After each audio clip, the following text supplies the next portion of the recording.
আমার বংশের 100 জনের প্রায় 98 জন আদর্শ ছিল। ওদের সেকেন্ড নবী ছিল আল্লাহর ওলি গোপালগঞ্জের। ওরা নবীকে তো বিশ্বাস করতো যে নবী মুহাম্মদ রাসূলুল্লাহ আছে একজন, কিন্তু আর একজনও নবী আছে। আমি একবার রংপুরের গাইবান্ধা মাহফিলে এসেছিলাম 16 সালের দিকে। একটা ছেলেকে বাড়িতে ভাত খাওয়ার সময় জিজ্ঞাসা করছে, ইংলিশ মিডিয়ামে পড়ে, যাই তোমার নাম কি? নামও বলেছে উল্টাপাল্টা নাম, বাংলা ইংরেজি মিলিয়ে। জিজ্ঞাসা করলাম কালেমা বলতে পারো? মুখস্থ নেই। মুখস্থ নেই মানে আমাদের নবীর নাম কি? বলছে এরশাদ। হ্যাঁ, উনি তো রাস্তাঘাট বানায়। তার মানে রাস্তাঘাট বানিয়েছে এলাকায় এরশাদ সাহেব, ও মনে করে এটা মনে হয় নবী। আমার বংশের লোকের চরিত্র এরকম ছিল। নবী একজন আছে মুহাম্মদ রাসূলুল্লাহ, কিন্তু ওরা সেকেন্ড নবী হিসাবে মনে করতো। এইরকম শক্ত গোড়া।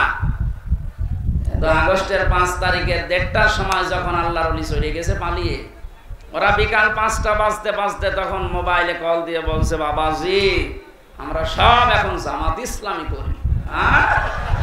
এখন জামাত ইসলাম। তারপরও যাই ফিরে এসেছে, ওয়েলকাম, ধন্যবাদ। ওরা যা করেছে বুঝে করুক না বুঝে করুক, আল্লাহ যেন ওদের মাফ করে দেয়। আর ওদের মতো এ দেশে রানাসে কানাসে আরো যারা আছেন, আপনি মনে করছেন আবার জালেমরা সংগঠিত হবে, অত ভাত দুধ দিয়ে খাই না। সময় শেষ হয়ে গেছে, আপনারা মরণের গড়গড়া নিয়ে আসার আগে ফিরে আসেন। জালেমদের তো দুনিয়াও শেষ, আখিরাতও শেষ। এক কথা বলে লেখা, দুনিয়ায় এখন আর রাস্তায় বের হতে পারবে? মামুনুল হক কয়েকদিন আগে বলে না যে জালেমদের তালিকা করে করে মোড়ে মোড়ে টাঙিয়ে দেন, যেন কিয়ামতের আগে দেশে ঢুকতে না পারে। এমন যেমন দেখলেই পিটিয়ে মানুষ মেরে ফেলছে। সেনাইদাতে এক জালেমকে পিটিয়ে মেরে রাস্তার ওখানে উলঙ্গ করে টাঙিয়ে দিয়েছে। শেষ পর্যন্ত মহিলারা যখন দেখছে যে না জিনিসপত্র সব দেখা যাচ্ছে, তাড়াতাড়ি করে ওখানে নামিয়ে কবর দিয়েছে। কি করবো, ছাতা ওকে দেখার মতো? এত বড় হারামি।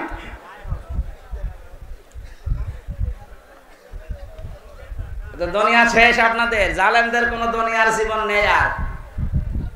কারণ এখন আর ওই সময় নেই। ওয়ালা ইয়াসিদু যালিমিনা ইল্লা খাসারা। দিন যত যাবে জালেমদের শুধু ক্ষতি বৃদ্ধি হতে থাকবে। এ ঘোষণা কার?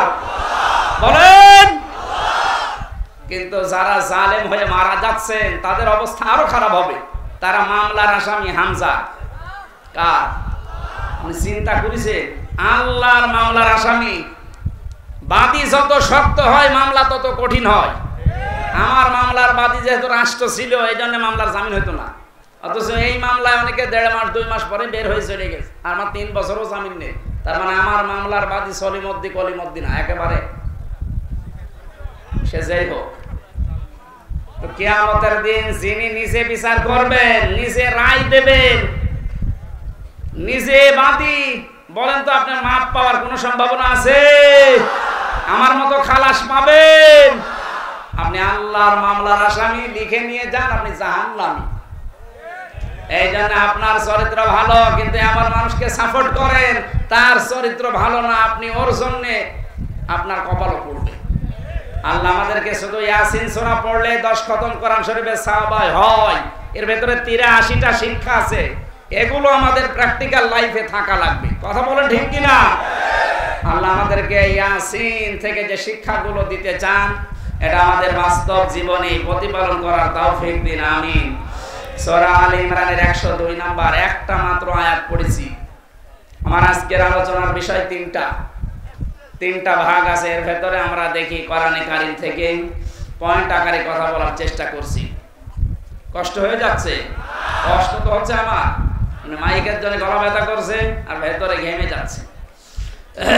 জবান খুলে শয়তান যদি আশপাশে থাকে যেন পালায়। বলেন আউযু বিল্লাহি মিনাশ শাইতানির রাজিম। বিসমিল্লাহির রহমানির রহিম।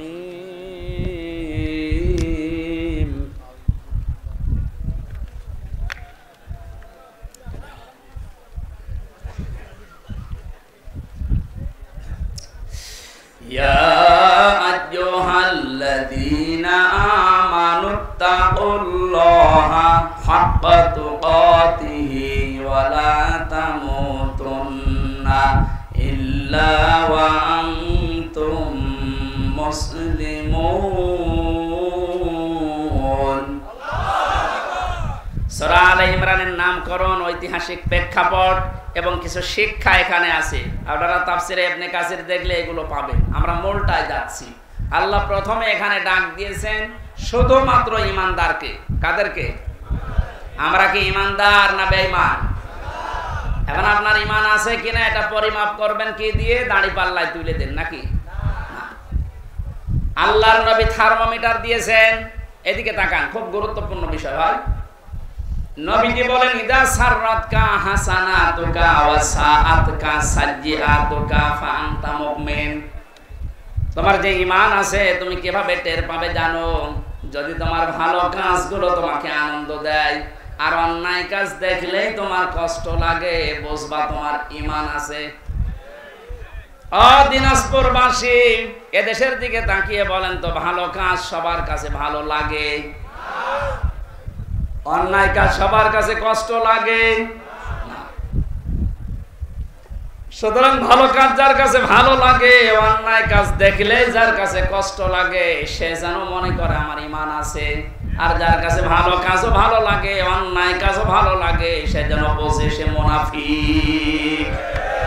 আল্লাহ এখানে মুনাফিককে ডেক দিয়েছেন না ঈমানদারকে? আমরা অন্তত দেখতে পেলাম যে আমার অবস্থান কোন জায়গায়। আমি যদি ঈমানদার হয়ে থাকি, আল্লাহ এবার আমাকে আদেশ দিচ্ছেন ইত্তাকুল্লাহ, আমাকে ভয় করো। আমাকে কি করো? এই যে শব্দটা নিয়ে আবহমান কাল থেকে বহু ব্যাখ্যা আমরা শুনেছি, পেয়েছি। আমার এখন আধুনিক একটা ব্যাখ্যা পেয়েছি। খুব কষ্ট হচ্ছে, বসেন একটু, বসেন বসেন। এবার তো আমি প্রবেশ করছি জায়গায়। আল্লাহকে ভয় করো এই শব্দটা পড়া কোরআনে যতবার আমি পেয়েছি, আধুনিক ভাগে ব্যাখ্যা করার চেষ্টা, যখন তাফসির খুলে খুলে দেখলাম যে না, এ তো মিলছে না। এটা কিছুদিন আগে একটা তাফসির বের হয়েছে, এই জায়গায় তাকওয়া শব্দের ব্যাখ্যা লিখতে গিয়ে মুফাসসির লিখেছেন তাকওয়া মানে যে যে বিষয়ে কাজ করবে ওই বিষয়ের শিক্ষা, দীক্ষা, প্রশিক্ষণ, এরপরে ওই কাজটা সুচারুরূপে যদি আঞ্জাম দিতে পারে, এর আরবিতে নাম তাকওয়া। ইনি একটা ইঞ্জিনিয়ার, উনি যে সমস্ত কাজগুলো করে বিএডিসিতে, ওই কাজগুলো সম্পর্কে ওনার আগে শিক্ষা লাগবে, প্রশিক্ষণ লাগবে, এবং বিনা বাধায় ওই কাজটা সুচারুরূপে যখন আঞ্জাম দিতে পারবে, ওইটার নাম আরবিতে তাকওয়া। আল্লাহ এইটা অর্জন করার জন্য আমাদেরকে বলেছিলেন। পৃথিবীর বিভিন্ন দেশে আমি ঘুরে দেখেছি, তাকওয়াটা তারা এখান থেকে নিয়েছে। ওদের ছেলেমেয়েরা যে যে বিষয়ে একটু পারদর্শী, ওকে ওই বিষয়ের শিক্ষা আরো বেশি করে দেয়, প্রশিক্ষণ দেয়, ওই কাজটা ওরে সুচারুরূপে আঞ্জাম দেওয়ার জন্য ব্যবস্থা করে দেয়। এই জন্য ওদের দেশটা দাঁড়িয়ে যায়। আর আমাদের তাকওয়া কি? যে বিষয়ে যাকে দেওয়া হয়েছে ওই বিষয়ের শিক্ষা ওর নেই, প্রশিক্ষণ নেই, হাত বাঁধার কারণে কাজও করতে পারে না, এ দেশটা উপরে যাওয়ার তুলনায় নিচে নেমে যায়। এক কথা বুঝতেছেন? সুতরাং তাকওয়া অর্জন করার জন্য শিক্ষা দরকার, প্রশিক্ষণ দরকার, এবং বিনা বাধায় সুচারুরূপে কাজটা আঞ্জাম দেওয়ার পরিবেশ দরকার।